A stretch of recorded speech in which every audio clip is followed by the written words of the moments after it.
लखनऊ में एक बार फिर से मानसून एक्टिव हो गया है। गुरुवार शाम से लगातार बारिश हो रही है। आज शुक्रवार सुबह भी बरसात रुकी नहीं। मौसम विभाग का अनुमान है कि गरज चमक के साथ दिन भर बारिश होती रहेगी। अगले 3 दिन को बारिश का येलो अलर्ट भी जारी किया गया है। अधिकतम तापमान 32 डिग्री सेल्सियस और न्यूनतम तापमान 26 डिग्री के आसपास दर्ज हो सकता है। गुरुवार को 36.5 डिग्री के साथ तापमान सामान्य से 3 डिग्री अधिक रहा, जहाँ न्यूनतम तापमान 29 डिग्री रहा। वहीं यह सामान्य से 3.2 डिग्री अधिक रहा। अधिकतम आर्द्रता 91% और न्यूनतम आर्द्रता 60% रही। गुरुवार को सुबह से दोपहर बाद तक उमस और तेज धूप से लोग परेशान रहे, लेकिन शाम होते ही कई इलाकों में मौसम बदल गया था। शहर के कई इलाकों में तेज बारिश हुई, तो वहीं कुछ इलाकों में बारिश नहीं होने से उमस भरी स्थिति बनी हुई है।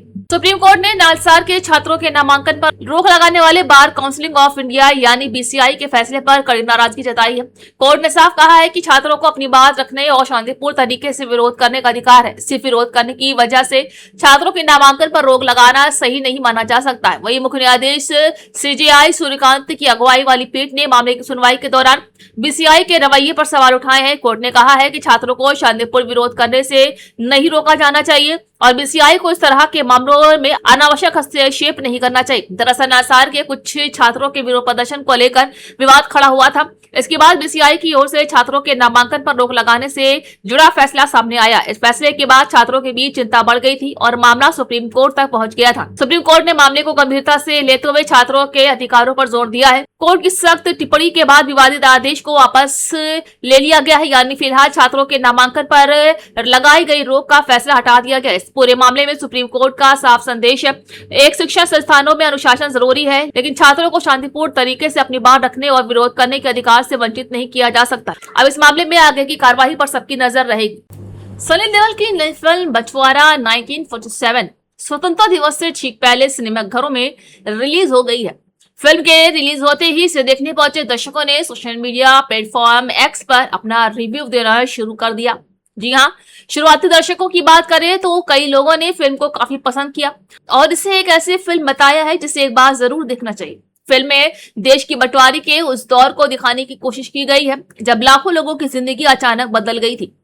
इस फिल्म का निर्देशन राजकुमार संतोषी ने किया है। कहानी 1947 के बंटवारे के दौर के एक परिवार के आसपास घूमती है। फिल्म में दिखाया गया है कि किस तरह बंटवारे के दौरान हिंसा, डर और हालात की वजह से लोगों को अपने घर बार छोड़ने पड़े। जिन लोगों ने अपनी पूरी जिंदगी एक जगह गुजारी थी, उन्हें अचानक सब कुछ पीछे छोड़कर दूसरी जगह जाना पड़ा। उनके सामने सबसे बड़ी चुनौती थी कि नई जगह पर फिर से जिंदगी शुरू की जाए। फिल्म की कहानी सिर्फ बंटवारे की राजनीति पर नहीं, बल्कि उस दौर में आम लोगों ने जो दर्द झेला है उस पर ज्यादा ध्यान देती है।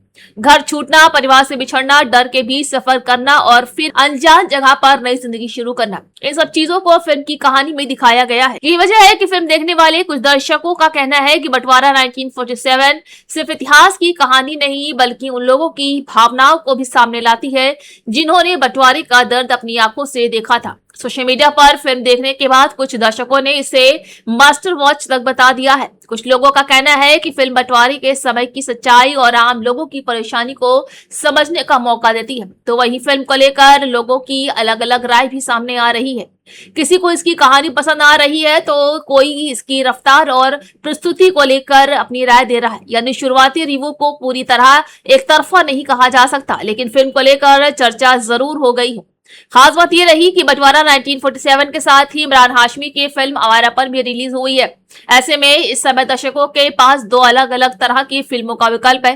अब लिखना होगा कि आने वाले दिनों में दोनों फिल्मों में से बॉक्स ऑफिस पर किससे ज्यादा फायदा मिलता है। कुल मिलाकर बंटवारा 1947 एक ऐसे दौर की कहानी लेकर आई है जिसे भारत और पाकिस्तान के इतिहास का सबसे अहम और दर्दनाक अध्याय माना जा रहा है। दिल्ली में आयोजित रचनात्मक कांग्रेस नेशनल कन्वेंशन में लोकसभा में नेता प्रतिपक्ष राहुल गांधी ने केंद्र सरकार, बीजेपी और आरएसएस पर जमकर निशाना साधा। राहुल गांधी ने कहा है कि विपक्ष की असली भूमिका सिर्फ सरकार की आलोचना करना नहीं, बल्कि भारत को अपनी बात कहने का मौका देना है। उन्होंने कहा है कि देश में लोगों और छात्रों के विरोध प्रदर्शन के बाद विरोध प्रदर्शन दबाने की कोशिश की जा रही है। राहुल गांधी ने सरकार के विरोध प्रदर्शनों और छात्र आंदोलन से निपटने के तरीके पर भी सवाल उठाए हैं।